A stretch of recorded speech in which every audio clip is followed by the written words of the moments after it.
Ang pasyon sa ating Ginoong Jesucristo, sumala ni San Mateo. Inayaw ikaw, O Ginoo.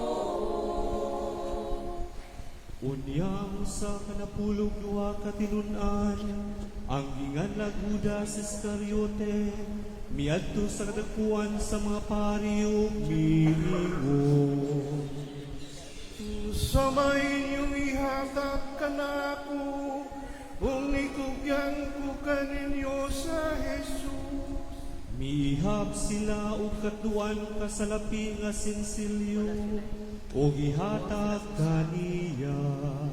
Sukad niya tungadlawa, si Judas nang itagmayong higayon sa pagbudhi kang Jesus. Sa unang adlaw sa pangilin sa pan nga walay patubo, ang mga tinun-an niadto kang Jesus ug nangutana kaniya. Asa man nimo ipahikay kanamo ang panihapon sa pangiling sa pasaylo. Si Jesus mingon kanila, At tuwan ninyo ang usa ka tawo dito sa syudad o Ignacia. Ang magtutudlo nagingon, miabot na ang akong takna. Ang akong mga tinunan ug ako magsaulog sa pangilin sa pagsaylo dito sa imong balay. o gibuhat sa mga tinunan ng gingon ni Jesus kanila, o gihikay nilang panihapon sa pagkagabi. Si Jesus ug ang napulog duha ka tinunan mitabang sa kan-ana. O samtang nangaon sila, mingon si Jesus, Sultihan ko kamo, usa ka ninyo, magbudhi ka nako. nangaguol pagayo ang mga tinunan, ug ang tagsa-tagsa kanila nangutana kaniya. Ginoo, ako bang ipasabot mo? Si Jesus mitubag, Ang nagtuslob sa panuban ka nako nining panaksan, maoy magbudhi ka nako. Ang anak sa tao mamatay sumala sa gingon sa kasulatan. Apan nalaot siya nga magbudhi sa anak sa tao. Maayo pa lang untag wala siya mataw. si Judas ang mabudihon miingon, Magtutudlo, ako bang ipasabot mo? siya mitubag. Giingon mo. Samtang nangaon sila, mikuha si Jesus sa pan, nagpasalamat sa Dios, o gipikas-pikas niya kini, o gihatag sa iyang mga tinunan. Dawatan ninyo kiniyukan Mingon siya, kini ang akong lawas. unya gikuha niya ang kupa, nagpasalamat sa Dios, o gihatag kanila. Ihimna kini ninyong tanan. Siya miingon, Kini mao ang akong dugo nga nagligon sa kasabutan. Ang akong dugo nga giulalang sa daghan aron sa pagpasaylo sa mga sala. Suhultihan ko kamo nga dili na gayud ako mo sa pag-inom nining maong bino, hangtod sa adlaw nga moinom sa bagong bino ban kaninyo dito sa gingharian sa akong amahan. unya nag-awit sila sa kawit sa pagdaig sa Dios, ug nangadto sa bungtod sa mga olibo. Unya mingon si Jesus kanila, Niining gabiyo na kamong tanan managan ug mamiyakan ako. Kay ang kasulatan nagingon, Patyon sa Dios ang magbalantay ug magkatibulag ang mga karnero. Apan tapos ako mabanhaw, muuna ako kaninyo sa Galilea. Si Pedro mingun kang Jesus. Dili gayon ako mubiyakan nimo, bisan pagbiyangan ka sa tanan. Si Jesus mingun kang Pedro. Hinumdumi kini, sa dili pagani mo tugtugaw kang manok karong gabi. Ilimod mo na ako sa makatulog. Si Pedro mitubag. Dili ko gayon ikaw ilimot, bisan pagpatyon ako uban kanimo. Ug ang tanang tinun-an nanumpaw sab sa ingon. Unya si Jesus kuyog sayang mga tinun-an, miadto sa usa ka dapit nga ginganlag Getsemani, ug mingon siya kanila. Pahanglingkod kamo dinhi samtang muadto ko ako dito ug magampo. Hidala niya si Pedro ug ang duha ka anak ni Zebedeo, ug mibati siya dakong kaguol ug kahingawa, ug mingon siya kanila.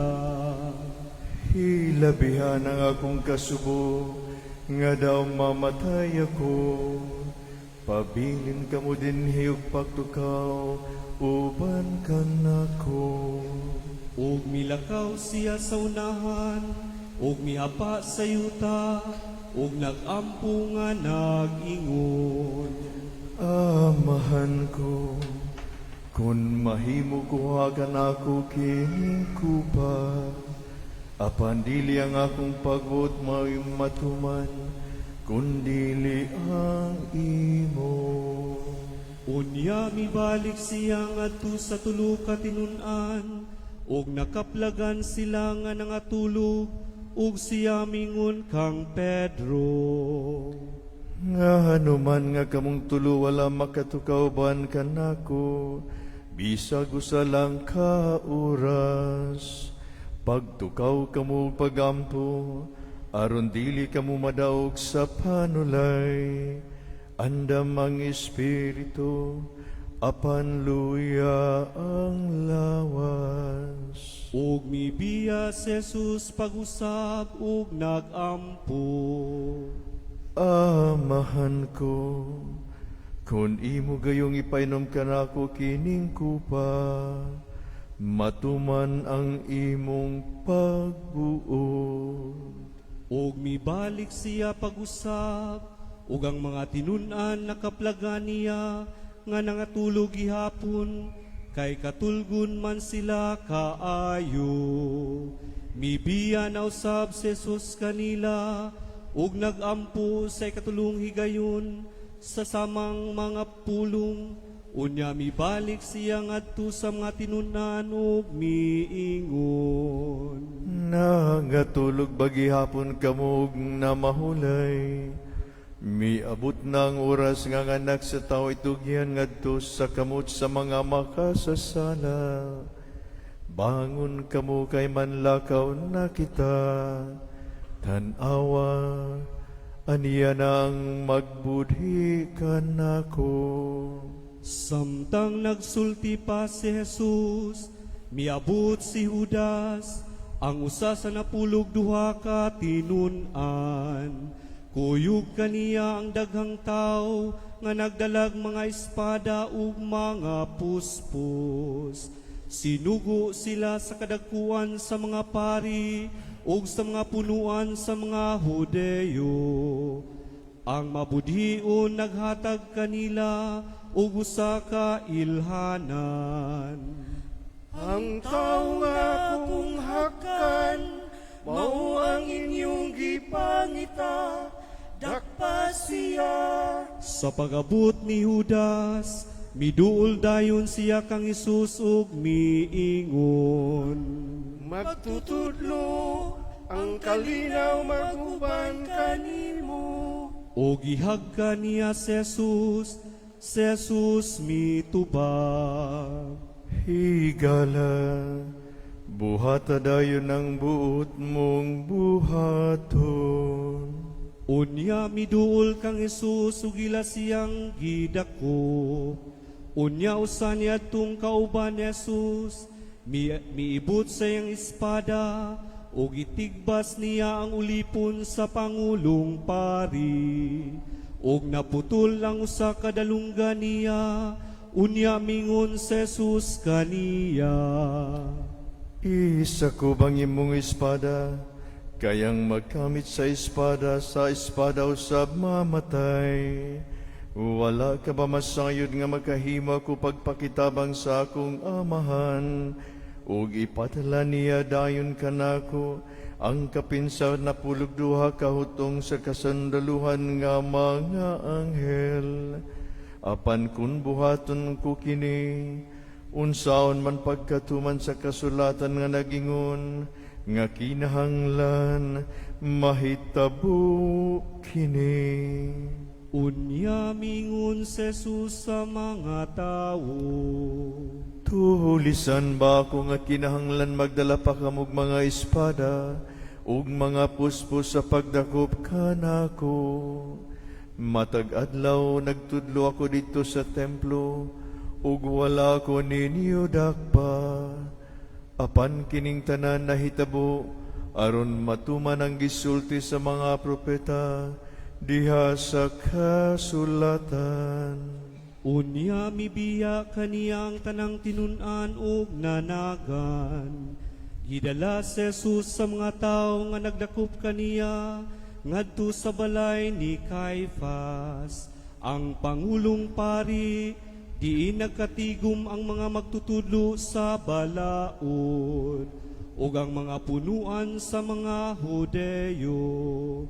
Minunot si Pedro nga nagpaantaw hangtod sa hawanan sa balay sa Pangulong Pari.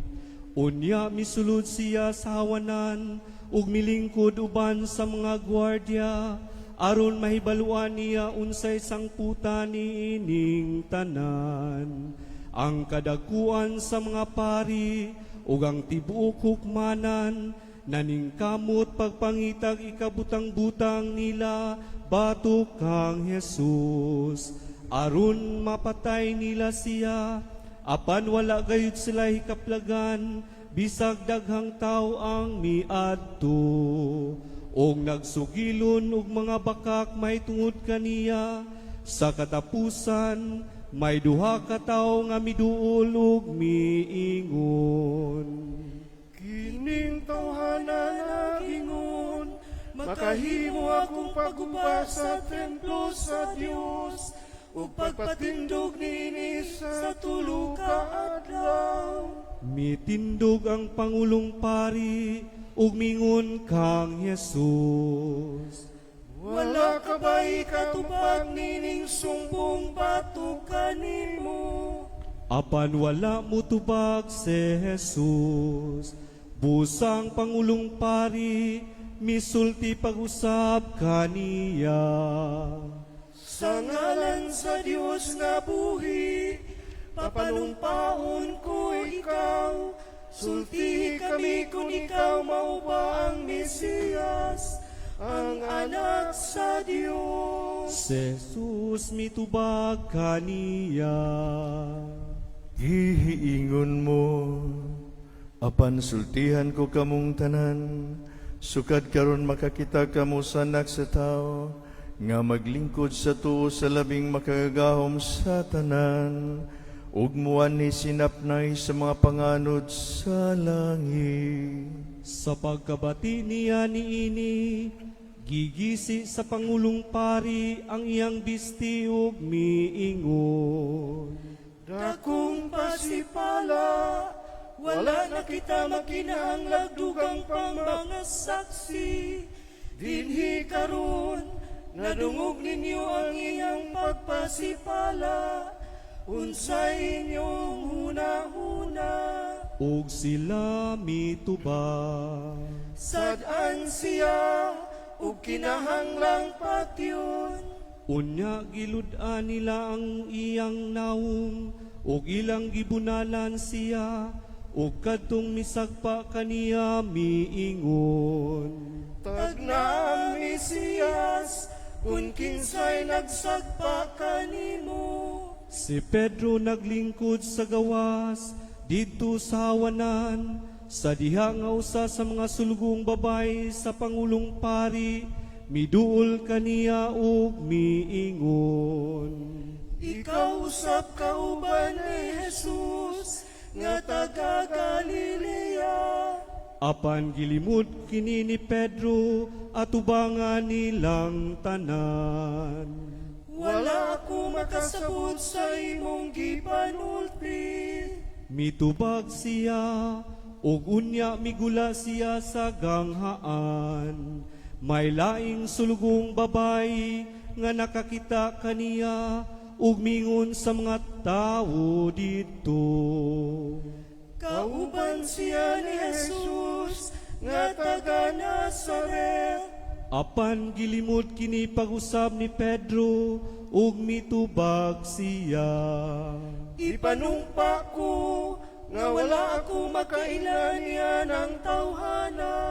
Wala madugay ang mga lalaki nga nagbarog didto, miduol kang Pedro ug miingon. Sa walay duha-duha, ikaw usa sa mga kauban ni Jesus, ang imong sinutihan, nagpaila niini. Unya nanumpa si Pedro nga nag-ingon. Silutan paunta ako sa Dios, kung namakak ako, wala ako makailan niya ng tawhana. Unya mitugtugaw ang usa ka manok, ug nainumdum si Pedro sa gingon ni Jesus kaniya. Sa dili pa mo tugtugaok ang manok, ilimod mo na ako sa makatulo. Migula si Pedro ug mihilak sa ilabihang pagbasol. Sayo sa buntag ang tanang kadagkuan sa mga pari ug ang mga punuan sa mga Hudeo naglaraw sa pagpatay kang Jesus. Gigapos nila siyag kadena o gitugyan nga tukang Pilato, ang Romanhong gobernador. Sa pagkakita ni Judas, ang mabudhion nga si Jesus ilang patyon, nagbasol siya o giuli niya ang katluan kasalapi nga sinselyo, ngadto sa kadagkuan sa mga pari, ug sa mga punuan sa mga Hudeo. Mingon siya kanila. Nakasala ako sa akong pagtugyan ato sa kamatayon, sa tao nga walay sala. Sila mitubag kaniya. Unsa may labot namo ni Ana. Unya gisalibay ni Judas ang salapi dito sa templo, og mibiya kanila. Unya milakaw siya og naghikog. Gipamunit sa kadaghanan sa mga pari ang salapi, ug mingon sila. Salapi kini nga bayad sa kinabuhi, ug supak sa atong balaod, ang pagtibig ni sa panudlanan sa templo.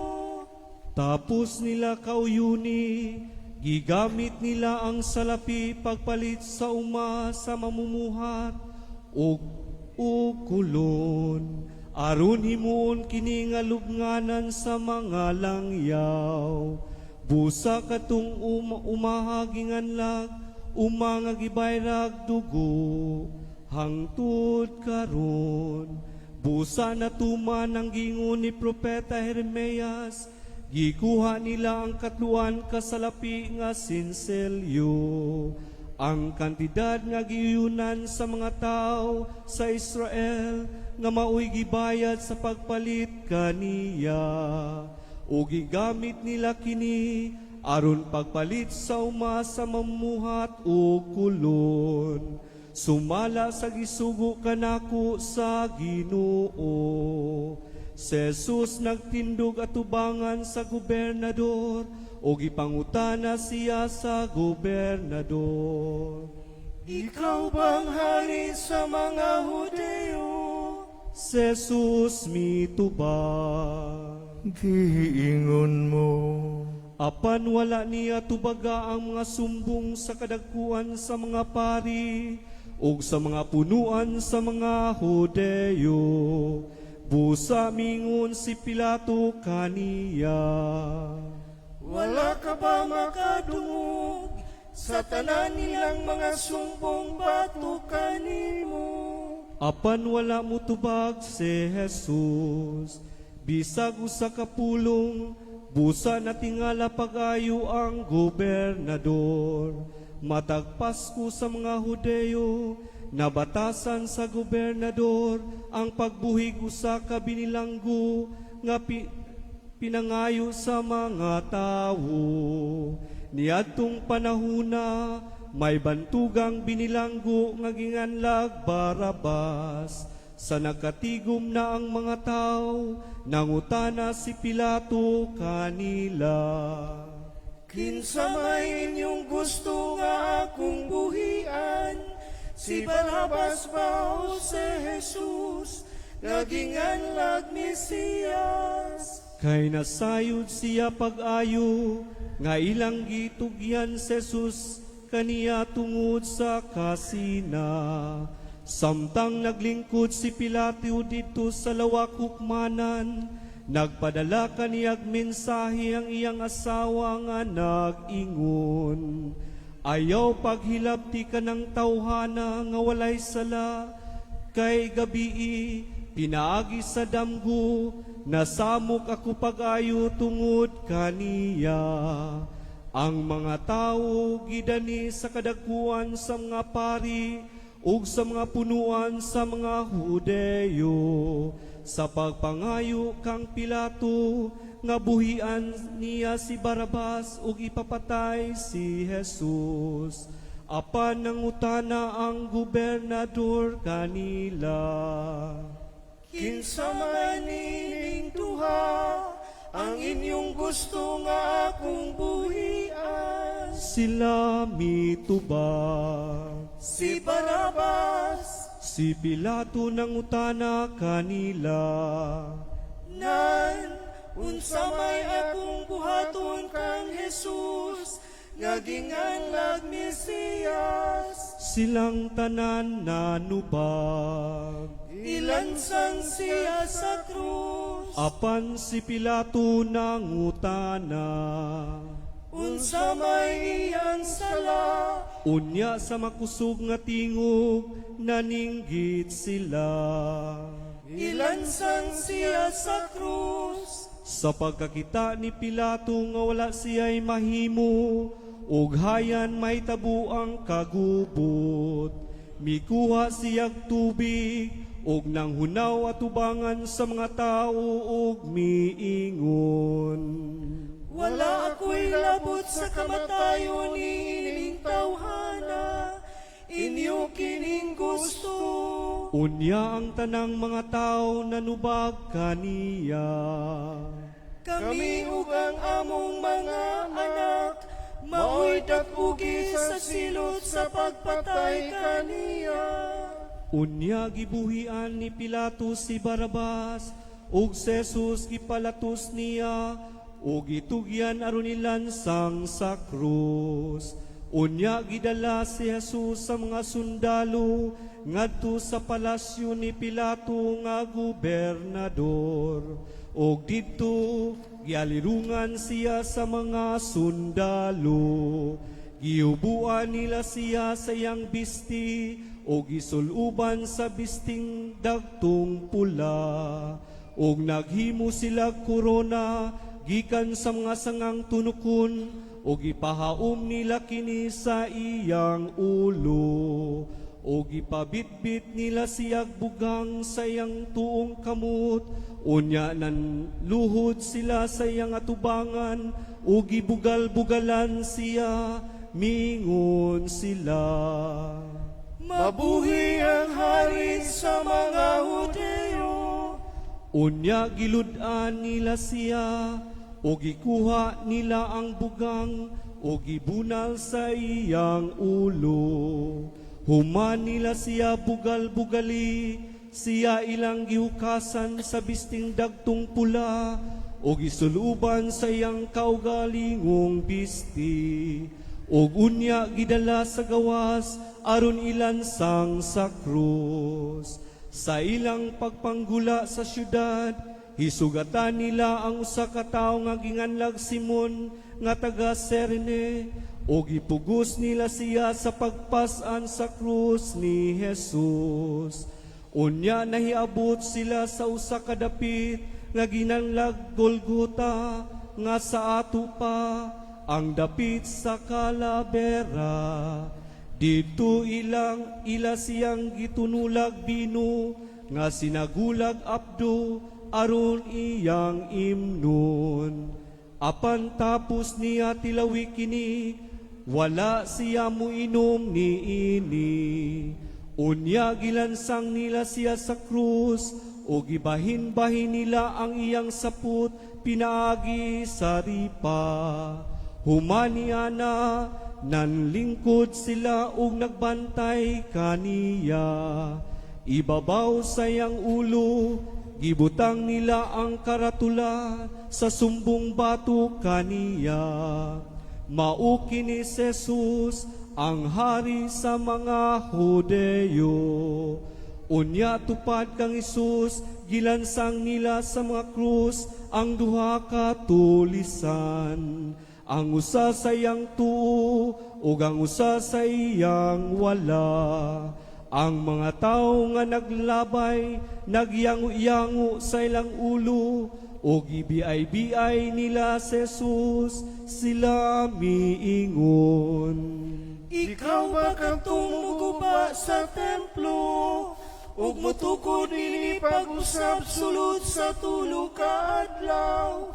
Kung ikaw ang anak sa Dios, luwas ang imong kaugalingon, kanaog sa krus. Gibugal-bugalan usab siya sa kadakuan sa mga pari, ug sa mga magtutudlo sa balaod, ug sa mga punuan sa mga Hudyo.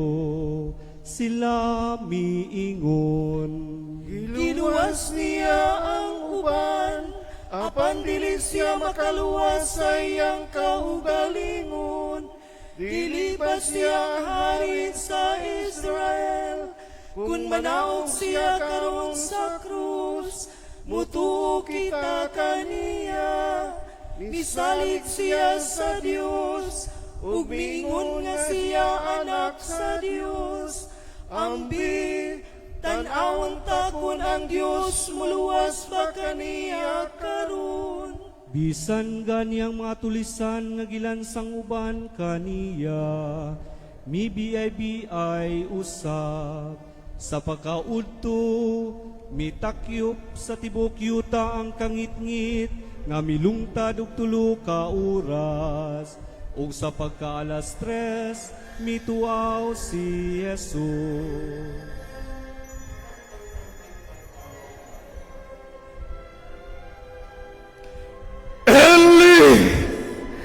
Eli, lama sabachthani. Nga sa ato pa, Diyos ko, nganong gibiyaan mo ako. Ang ubang mga tao nga nagbarug didto, nakadungog kaniya ug miingon sila.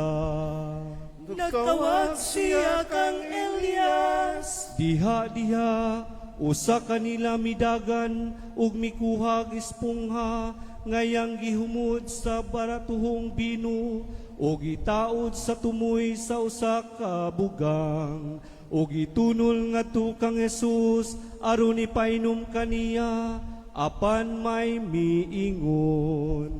Ayaw na, tanawang ta kung maanhi ba si Elias, aron pagluwas kaniya. Unya si Jesus misinggit na usab ug namatay. Magluhod kita sa makadiyan.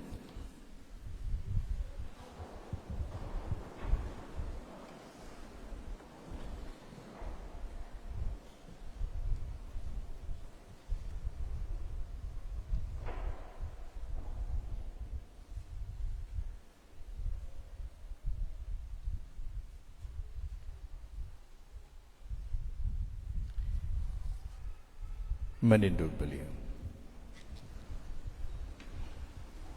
Unya ang tabil sa templo, nagisigikan sa taas ngadto sa ubos. Ug natay-og ang yuta, nangapikas ang mga bato, ang mga lubnganan nangaabli, ug daghang bala ang tao ang nangabanhaw. Nanggula sila sa ilang lubnganan, ug tapos mabanhaw si Jesus, miadto sila sa balaang syudad, ug dito nakitaan sila sa daghang mga tawo. Sa diha nga ang opisyal ug mga sundalo nga kuyog niya sa pagbantay kang Jesus. Nakamatikod sa linog ug sa tanan na hitabo, nalisang sila pag-ayo ug miingon. Siya gayud ang anak sa Dios. Ug dito'y daghang babayi nga nagpaantaw pagtan-aw. Mikuyog sila kang Isus sukad sa Galilea, ug mitabang kaniya. Uban kanila mao si Maria Magdalena ug si Maria nga ina ni Santiago ug ni Jose, ug ang asawa ni Zebedeo. Sa pagkasawumsum na, miabot ang usa ka dato nga taga Arimatea, nga ginganlag Jose, usa ka tinun-an ni Jesus. Miadto siya kang Pilato, ug ipangayo nilang lawas ni Jesus. Busag ikuha kini ni Jose, ug iputos niya sa usa ka bagong habol nga lino, ug ipahimutang niya sa iyang kaugalingong lubnganan, nga bago pa lamang niyang gilungag diha sa usa ka bato. Unya giligid niya ang usa ka dakong bato aron pagsira sa pultahan sa lubnganan, ug milakaw siya. Si Maria Magdalena ug ang laing Maria naglingkod didto, nga nagtan-aw atbang sa lubnganan. Pagkasunod adlaw, nga mawang adlaw ipapahulay, ang kadaguan sa mga pari ug ang mga Pariseo nakikita kang Pilato ug mingon sila. Sir, nahinumdum kami nga buhi pagkantong bakakon. Miingon siya, mabanhaw ako sa ikatulo ka adlaw. Busa papantay pag-ayo, ang lubong hangtod sa ikatulo ka adlaw. Aron dili siya makadawat sa iyang mga tinun-an. Ugunya, manugilon sila sa mga tawo, nga nabanhaw siya. Kining ulahing bakak, mahimo niyang labing dautan, kaysa una nilang bakak. Busa mingon si Pilato kanila, pagdala ka mo gwardya o gwardyahin ninyo pagayo ang iyang lubong. Busa nanlakaw sila, ug aron pagsiguro nga walay makahilabot sa lubong, ilang gibutangan ug palig-on ang sira sa lubong ug gipagwardyahan. Ang Ebanghelyo sa Ginoo.